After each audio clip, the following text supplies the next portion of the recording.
Hello friends, welcome to my channel GK cafe 2.0। देखिए, मैंने आपको पहले ही बोला था कि मैंने एसएससी एमटीएस के ऊपर एक वीडियो लानी है प्रॉपर, हर सेपरेट वाइज जो सब्जेक्ट होते हैं आपके। हालांकि उसके ऊपर मैंने एक प्रॉपर वीडियो बना रखी है, मेरे चैनल पे आप जाके देख सकते हैं, लिंक उसका डिस्क्रिप्शन में मिल जाएगा आपको, जीके कैफ़े में। ठीक है, इसमें हम देखेंगे कि जीके में हमको कैसे प्रिपरेशन करनी है। मैंने बोला था आपको, बहुत ही पूरी तरीके से आपको समझा दूंगा। देखिए, जीके बहुत ही वैल्यूबल है। अगर आपके किसी भी सब्जेक्ट में अगर आपको दिक्कत होती है तो सबसे ज़्यादा इसी में होती है। सभी जो एसएससी की प्रिपरेशन कर रहे हैं उनको जीके में, अगर आपका मैथ है, मैथ में कोई दिक्कत नहीं आती, इंग्लिश में भी नॉर्मली सही चल जाता है। फिर आपका आता है रीजनिंग में भी ज़्यादा दिक्कत नहीं आती, बट आती है तो आपका जीके में आती है। और इसमें एक बहुत वैल्यूबल सब्जेक्ट है। आपको टारगेट रखना है कि 25 में से 20 क्वेश्चन मुझे करने हैं, तभी आपका सिलेक्शन पक्का होगा। और आप सभी जानते हैं कि मैं अपने चैनल पर जीके से रिलेटेड क्वेश्चन वीडियोस प्रोवाइड कराता हूँ और मेरे खुद अच्छे मार्क्स आए हमेशा जीके के सीएचएसएल या सीजीएल एग्जामिनेशन में। ठीक है, तो मैं आपको कोशिश करता हूँ, इसमें आपको पूरा डील करूँगा कि आपको कैसे प्रिपरेशन करनी है। तो सबसे पहली बात, हम सब्जेक्ट देख लेते हैं, कौन कौन से सब्जेक्ट इसके अंदर पूछे जाते हैं। देखिए, जीके में आपके कौन कौन से सब्जेक्ट है, पहले हम जल्दी जल्दी देख लेते हैं। पहला है करंट अफेयर, दूसरा आपका आ जाता है स्टैटिक जीके, तीसरा आ जाता है आपका हिस्ट्री। और वेटेज के अकॉर्डिंग ही देखेंगे कि अगर हमारा वेटेज जिसमें ज़्यादा है हम उस पर ज़्यादा कमांड करेंगे। ठीक है, फिर आपका आता है पॉलिटी, फिर आता है आपका साइंस। ठीक है, फिर आपका इकोनॉमिक्स आता है, फिर ज्योग्राफी, फिर आपका आता है कंप्यूटर। ठीक है, ओवरऑल इन पे डिपेंड हम देखेंगे कितना वेटेज है। तो देखिए, जब से आप टीसीएस का एग्जामिनेशन देखेंगे, इनफैक्ट एसएससी एमटीएस 2000 जो अभी 19 गया था, उसमें आपने अगर आप देखा होगा तो कंप्यूटर आपके करंट अफेयर के क्वेश्चंस बहुत ज़्यादा पूछे गए थे। चाहे वो सीजीएल हो, एमटीएस हो, या सीएचएसएल हो, स्टेनो हो, सीपीओ हो, एसएससी के कोई एग्जामिनेशन हो, हमेशा से जब से टीसीएस का एग्जामिनेशन लेने लगा है तब से वेटेज बहुत ज़्यादा बढ़ गया किसका, करंट अफेयर का। क्योंकि देखिए, टीसीएस हमेशा एग्जामिनेशन लेता है बैंक लेवल का, और बैंक में सबसे ज़्यादा क्या पूछी जाती है, करंट अफेयर। बट हमारे में करंट अफेयर में एक अच्छा हमको एडवांटेज मिलता है कि इसमें करंट अफेयर बहुत ही लो लेवल की पूछी जाती है, मतलब डीप नहीं पूछी जाती।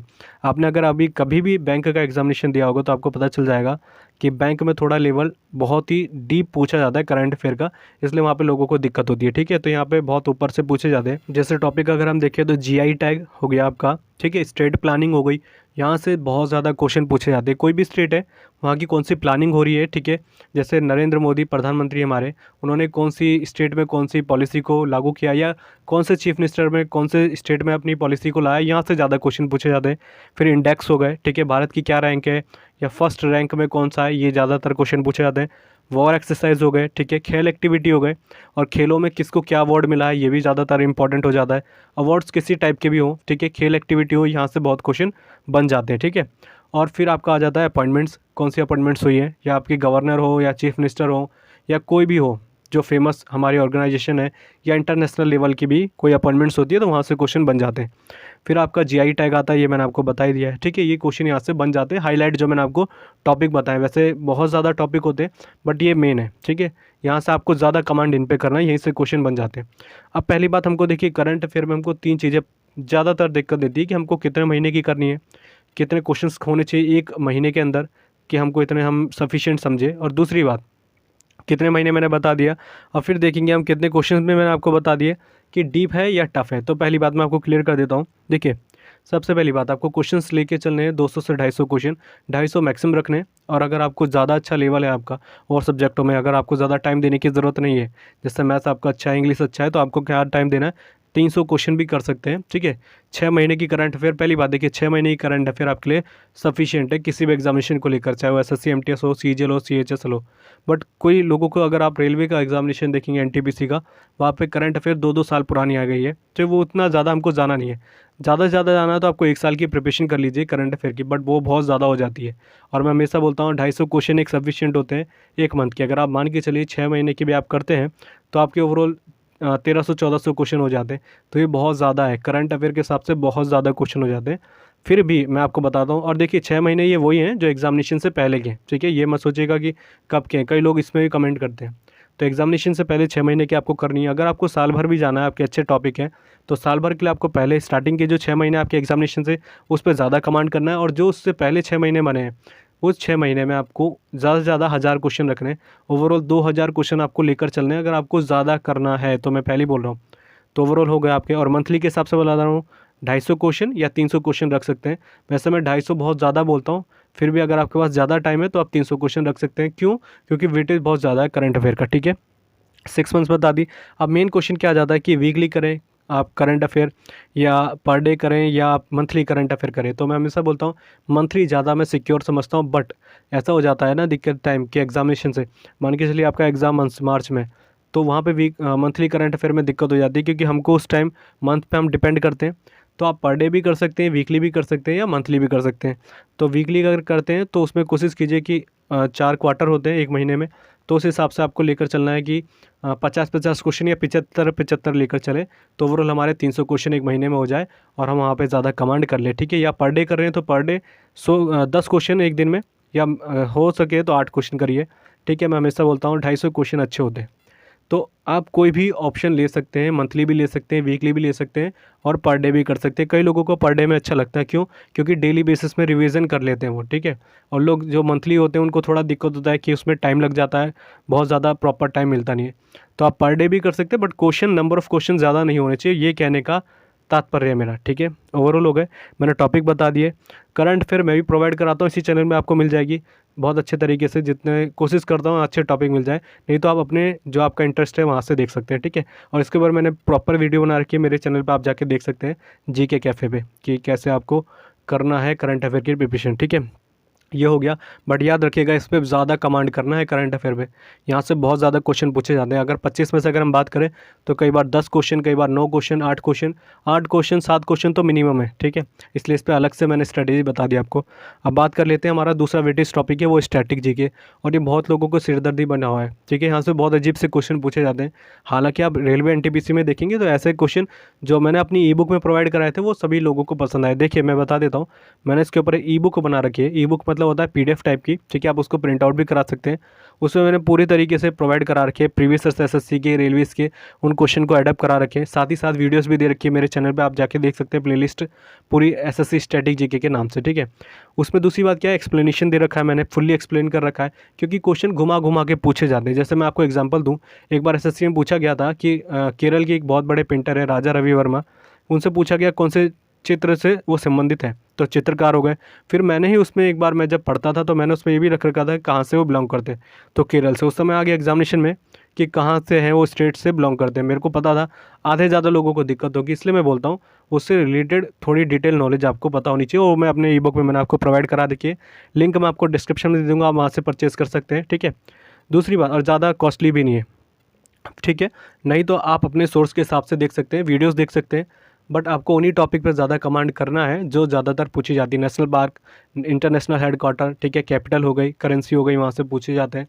और जैसे फेमस आर्टिस्ट होते हैं, ठीक है, बुक्स एंड ऑथर्स के टॉपिक्स हो गए, और ज़्यादातर प्राइम मिनिस्टर से रिलेटेड अब ऐसा कुछ देखा जा रहा है कि थोड़े डीप के क्वेश्चन पूछे जा रहे हैं। मैंने एक वीडियो बना रखी है प्राइम मिनिस्टर के ऊपर, आप देख सकते हैं, बहुत डिटेल में बता रखा है ऐसे क्वेश्चन जो SSC में वहाँ से घुमा घुमा के पूछे गए थे। इनफैक्ट SSC सीजीएल 2019 में अगर आप देखेंगे और मेरे जो वीडियोस मैंने प्रोवाइड करा रखे हैं मेरी ई बुक में देखेंगे तो क्वेश्चन आपको सारे वहाँ से मिल जाएंगे। ठीक है, तो वो ले सकते हैं, नहीं तो आप अपने इंटरेस्ट के हिसाब से जहाँ भी आपको पसंद आती है। स्टैटिक जीके के लिए आपको पहले करना है प्रीवियस सर्च। ठीक है, फिर आपको प्रीवियस सर्च के लिए मैं बुक बता देता हूँ, घटना चक्र ले सकते हैं हिंदी वाले, नहीं तो किरण की भी अच्छी बुक आती है, नहीं तो आपको ऑनलाइन सोर्स पे जाइए, कुछ ज़्यादा करने की ज़रूरत नहीं है। और ये मत सोचिएगा कि MTS के ही करने हैं, सारे सब्जेक्ट के करने हैं। ठीक है, MTS मतलब आपको CGL के भी पेपर देखने हैं, CHSL के भी देखने हैं, CPO के भी देखने हैं, स्टेनोग्राफर के भी। जितनी जीके का लेवल एक ही होता है, ज़्यादा टफ नहीं होता कि MTS का एग्जामिनेशन में आप सोचें और यहाँ पे क्वेश्चन कम लेवल के होते हैं, ऐसा कुछ भी नहीं है। ठीक है, तो लेवल यहाँ बिल्कुल सेम होता है, तो आप CGL के भी लगा सकते हैं। प्रीवियस पे ज़्यादा कमांड कीजिएगा। और बुक मैंने आपको बता दिया, घटना चक्र या किरण ले सकते हैं, कोई भी ले सकते हैं, या ऑनलाइन सोर्स पे आपको मिल जाएंगे, वहाँ से भी आप डाउनलोड करके देख सकते हैं। ठीक है, जिन पे सोर्स के लिए, इस पे लिए पैसा नहीं है, तो आप इजीली आपको मिल जाएगा ऑनलाइन सब चीज़ों में, और वीडियोस भी आपको मिल जाएंगी। ठीक है, और एक मैं वीडियो लेकर आऊँगा स्ट्रैटेजी के ऊपर, अभी कोशिश करूँगा जल्दी से अगर टाइम मिलता है।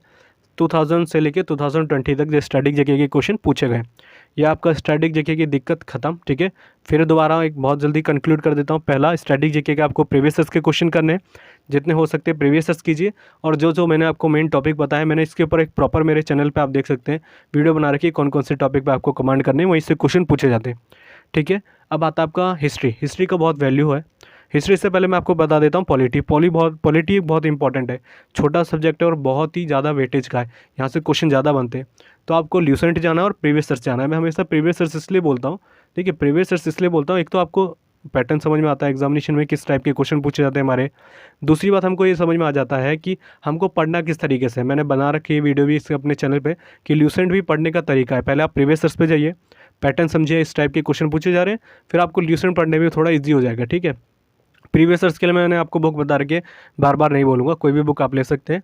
ठीक है, अब बात कर लेते हैं पॉलिटी। देखिए पॉलिटी मैंने आपको बता दिया, प्रेसिडेंट हो गए, प्राइम मिनिस्टर हो गए, ऐसे टॉपिक हो गए आपके। अनुच्छेद बहुत पूछे जाते हैं, आर्टिकल, अमेंडमेंट्स पूछे जाते हैं, संशोधन। ठीक है, किस देश से कौन सी चीज़ें ली गई है हमारे संविधान की, तो ये सब चीज़ें आप इनको पढ़ सकते हैं। ठीक है, और यहीं से क्वेश्चन ज़्यादातर पूछे जाते हैं। और सबसे बड़ी बात क्या है, छोटा टॉपिक है और क्वेश्चन ज़्यादा पूछे जाते हैं, तो आपके लिए बहुत अच्छा काम करता है ये। ठीक है, अच्छा बोनस सब्जेक्ट मानता हूँ मैं इसको। उसके बाद बात करते हैं हम हिस्ट्री।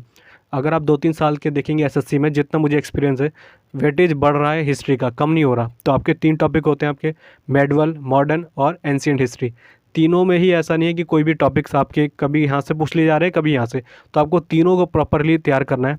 इसके ऊपर मैं ई बुक लाऊंगा, बहुत जल्दी कोशिश करूँगा, बट मेरे पास टाइम नहीं है, तो मेरे पे डिपेंड मत रहिएगा। कई लोगों से मैंने पोल भी कराया था अपने चैनल पे, लोग बोल रहे थे लेकर आइए, बट टाइम नहीं है। तो हिस्ट्री के लिए आपको क्या करना है, बस यही करना है कि रिसेंट पढ़िए और प्रीवियस ईयर्स, मैं यही बोलूँगा। प्रीवियस ईयर्स के क्वेश्चन जितने हो सकते हैं उतने लगाइए, फिर आपको साथ साथ जो मैंने आपको बता दिया प्रीवियस ईयर्स के साथ क्वेश्चन जो हो जाते हैं आपके, ल्यूसेंट को एक प्रॉपर तरीके से पढ़ लीजिए। और मैंने बता रखा कैसे पढ़नी है ल्यूसेंट, इससे ज़्यादा करने की ज़रूरत नहीं है। ठीक है, क्योंकि यही है, टॉपिक क्लियर कीजिए फिर प्रीवियस ईयर्स, ये मैं हमेशा बोलता हूँ। बात क्लियर हो गई, इसके बाद हम बात कर लेते हैं, हमारा हिस्ट्री हो गया, पॉलिटी हो गया। साइंस में भी अच्छा कमांड कीजिए। कई बार होता है कि साइंस के क्वेश्चन नहीं पूछे जाते थे, जैसे अभी मैं आपको एनटीपीसी का बताता हूँ एग्जांपल। पहले क्या होता था, एनटीपीसी में बहुत साइंस का वेटेज हुआ करता था, अब एकदम कम हो गया। तो ये भी हो सकता है बढ़ जाए एसएससी में। तो आपको क्या करना है, अच्छे से प्रिपरेशन करनी है, और आपको ल्यूसेंट ले सकते हैं, एनसीईआरटी पे मत जाइएगा। ठीक है, बहुत से चैनल है प्रोवाइड कराते हैं वीडियोस, आप वो भी देख सकते हैं। नहीं तो आप पहले प्रीवियस ईयर्स पे जाइए, पैटर्न समझिए, पैटर्न किस टाइप के क्वेश्चन पूछे जा रहे हैं, किस टॉपिक से ज़्यादा आ रहे हैं, उनको फिर कमांड कीजिए। और जितना हो सकता है थोड़ा साइंस पे थोड़ा अच्छा कमांड कीजिए। ठीक है, बट मैं आपको हमेशा बोलता हूँ, अगर current affair, static GK, history और पॉलिटी में कर लेते ना, तो आपका लगभग 80-85% आपके पूरा पोर्शन कंप्लीट हो जाता है आपके मार्क्स का। ठीक है, यहीं से ज़्यादातर क्वेश्चन पूछे जाते हैं, बट आपका टारगेट मैंने पहले बोला है 25 में से 25 होना चाहिए, तभी आपके 20 या 22 नंबर आएंगे। तो आपको साइंस के लिए ल्यूसेंट पढ़नी है, और प्रीवियस ईयर्स के लिए कोई भी बुक, इंग्लिश मीडियम वाले, हिंदी मीडियम वाले, आप ऑनलाइन सोर्स ले सकते हैं। बट पहला ध्यान रखना कि जीके के लिए आपको कोई भी सब्जेक्ट ले सकते हैं, चाहे वो सीजीएल हो, एमटीएस हो, सीएचएसएल हो, किसी भी पेपर को। ये मत सोचिएगा कि एमटीएस के ही पेपर सॉल्व करने। ये कंप्लीट हो गया। अब बात हमारा आ जाता है ज्योग्राफी। जिनके पास प्रॉपर टाइम है तो ज्योग्राफी को बहुत अच्छे से पढ़ सकते हैं, बहुत अच्छा टाइम है ज्योग्राफी में। ज़्यादा मैं बोलता हूँ बहुत वास्ट है, पर अगर जिनके पास बहुत अच्छा टाइम है तो इसको ज़रूर पढ़िए। 2 क्वेश्चन ज़रूर आते हैं, बट इतना ज़्यादा वेटेज नहीं है। मैं वो हमेशा उन लोगों को मना करता हूँ जिनके पास टाइम कम होता है। अगर टाइम प्रॉपर है तो उसको ज़रूर पढ़िए, नहीं तो स्किप करके प्रीवियस ईयर्स को पढ़ लीजिए और कुछ नहीं, क्योंकि यहाँ से रिपीट ही होते हैं क्वेश्चन। रिपीट मतलब, क्योंकि एक चीज़ यही है कि कोई भी चीज़ बदलती नहीं है भाई, ज्योग्राफी में तो एक ही चीज़ें रहती है ना, तो इसको कर सकते हैं। इससे कुछ ज़्यादा करने की ज़रूरत नहीं है। अगर टाइम है तो ल्यूसेंट प्लस प्रीवियस ईयर्स, ठीक है, टॉपिक करके। नहीं तो यूट्यूब पे बहुत सी वीडियोज़ हैं, सारे टॉपिक वाइज कौन कौन से हमको करने हैं, बट बहुत वास्ट हो जाता है, इसलिए मैं हमेशा बोलता हूँ थोड़ा नेगलेक्ट कर सकते हैं या इग्नोर कर सकते हैं। प्रीवियस ईयर्स के सारे रह सकते हैं, बट अगर टाइम अच्छा है और सब्जेक्ट के हिसाब से तो Lucent plus previous years, target अगर 25 में से 25 है। अब इसके बाद आ जाता है इकोनॉमिक्स और कंप्यूटर। मैं हमेशा सब्जेक्ट को बोलता हूँ स्किप कर दीजिए। अगर आपके पास प्रॉपर टाइम है ना, तो आप मैथ्स और इंग्लिश पे दीजिए, इन दोनों को छोड़ ही दीजिए, डायरेक्टली छोड़ दीजिए, क्योंकि इतना करने की आपको ज़रूरत ही नहीं है। जिसमें से आते ही नहीं क्वेश्चन तो फ़ायदा क्या है, और आएंगे भी तो ऐसे क्वेश्चन आएंगे जो आप कितना ही पढ़ लो तो वेस्ट हो जाएंगे। इससे बढ़िया अच्छी मेहनत आप उन पर लगा लीजिए। तो ओवरऑल मैंने आपको सारे सब्जेक्ट डिटेल में बता दिए। ठीक है, इससे ज़्यादा आपको मेरे को नहीं लगता ज़रूरत है जीके में कुछ करने की। फिर बता देता हूँ, एक बार कंक्लूड कर देता हूँ। करंट अफेयर के लिए मैंने आपको प्रॉपर बता दिया कैसे कैसे करनी है। ठीक है, बट ज़्यादातर आपको कमांड करना है करंट अफेयर पर, जितना हो सकता है उस पर कमांड कीजिए, यहाँ से क्वेश्चन ज़्यादा बनते हैं। फिर स्टैटिक जीके पे मैंने अपनी ई बुक बता रखी है, लिंक मैं दे दूंगा डिस्क्रिप्शन में, आप ले सकते हैं। नहीं तो मेरी वीडियोस के सहारे भी जा सकते हैं, उनको भी देख लीजिए, और फिर जो आपको अच्छा इंटरेस्ट लगता है वहाँ से देख लीजिए। कोई प्रॉपर मैं ये नहीं बोलूँगा कहीं से, मेरे हिसाब से आप जाइए, जो भी आपको अच्छा लगता है वहाँ से आप स्टैटिक जीके ले सकते हैं, बट वेटेज ज़्यादा है तो उस पर कमांड ज़रूर कीजिएगा। ठीक है, इसके बाद हम बात कर लेते हैं हिस्ट्री के ऊपर। हिस्ट्री के लिए आपको मैंने ल्यूसेंट और प्रीवियस ईयर्स बोल रखा है। ठीक है, और ल्यूसेंट कैसे पढ़नी है बहुत तरीके से समझ लेना, मैंने वीडियो बना रखी है कि उसको पढ़ना कैसे। पर पहले आपको कमांड करना है प्रीवियस ईयर्स के क्वेश्चंस पे, वो ज़्यादातर रिपीट हो जाते हैं। फिर आपका पॉलिटी, ज्योग्राफी और आपका साइंस, ठीक है। इन सभी के लिए प्रीवियस प्लस आपको ल्यूसेंट, या आपको अरिहंत की भी बुक आती है एक, ठीक है, मनोहर पांडे की बुक है, उसको भी ले सकते हैं, बहुत अच्छी रहती है मेरे हिसाब से। नहीं तो आप ल्यूसेंट भी ले सकते हैं, बट ल्यूसेंट में इसलिए हमेशा बोलता हूँ कि अच्छी बुक है, बट रेलेवेंट कंटेंट बहुत कम रहता है। बहुत ज़्यादा तो कचरा मिलता है मुझे उसके अंदर, कि बहुत ज़्यादा चीज़ें होती हैं, हमें ये नहीं समझ में आता हमको हमारे इंपॉर्टेंट कौन से। इसलिए मैंने बताया था कि वीडियो मैंने बना रखी है, आप उसको देख सकते हैं। तो ओवरऑल मैंने आपको समझा दिया कि आपको कैसे प्रिपरेशन करनी है जीके की। बस यही कर लेंगे तो आपको, मुझे नहीं लगता जीके में अच्छे मार्क्स लाने से कोई रुकेगा। बट ये ध्यान रखिएगा, सफिशिएंट मत समझिएगा, जितना ज़्यादा हो जीके को डेली बेसिस में पढ़ते रहिए। ये मत सोचिए कि एग्जामिनेशन से 1 महीने पहले पढ़ूंगा, और ज़्यादा से ज़्यादा हो तो 3 घंटे पर डे दे दीजिए अपने एग्ज़ाम में। यही सब्जेक्ट सभी का सिलेक्शन करवाएगा भी और हटाएगा भी, ठीक है। मैंने कई लोगों को देखा है। तो बस यही बताना था मुझे आपको कि इतना कर लेंगे तो मैं समझता हूँ बहुत सफिशिएंट है। इसके बाद मैं कोशिश करूँगा इंग्लिश और मैथ्स और रीजनिंग के ऊपर एक प्रॉपर वीडियो अलग अलग इस चैनल पे लेकर आऊँगा। उसके लिए आप चैनल को सब्सक्राइब कर सकते हैं। वीडियो पसंद आई तो लाइक कीजिएगा और चैनल को सब्सक्राइब करके वीडियो को शेयर कीजिएगा। तो आज की वीडियो के लिए इतना ही, थैंक यू।